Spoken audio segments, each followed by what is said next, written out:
অনুচ্ছেদ জুলাই বিপ্লব ২০২৪। জুলাই বিপ্লব ২০২৪ বলতে বোঝানো হয় বাংলাদেশে ২০২৪ সালের জুলাই মাসে সংগঠিত একটি গণতান্ত্রিক ও রাজনৈতিক আন্দোলন, যা ছাত্র জনতা, শিক্ষক, আইনজীবী ও পেশাজীবীদের সক্রিয় অংশগ্রহণে গড়ে ওঠে। এই আন্দোলনের মূল লক্ষ্য ছিল রাজনৈতিক স্বচ্ছতা, বৈষম্যহীন নির্বাচন এবং জনগণের মৌলিক অধিকার পুনঃপ্রতিষ্ঠা। জুলাই মাসে দেশের বিভিন্ন শহরে শান্তিপূর্ণ মিছিল, অবস্থান, ধর্মঘট ও মানববন্ধন অনুষ্ঠিত হয়। সামাজিক যোগাযোগ মাধ্যমে ব্যালট চাই, গুলি নয় ও জনগণের সরকার চাই ধরনের স্লোগান ছড়িয়ে পড়ে। এর প্রেক্ষাপটে সরকারের কিছু দমনপীড়ন এবং গণমাধ্যম নিয়ন্ত্রণ নিয়ে গণ আলোচনার সূত্রপাত ঘটে।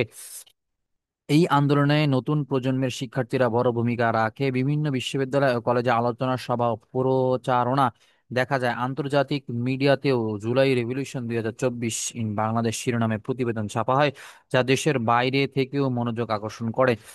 এই বিপ্লব সাময়িকভাবে দমন হলেও এটি জনগণের ন্যায় বিচার ও গণতন্ত্রের দাবিকে জোরালোভাবে প্রকাশ করেছে। ইতিহাসে এটি একটি গুরুত্বপূর্ণ গণপ্রতিরোধের প্রতীক হয়ে থাকবে।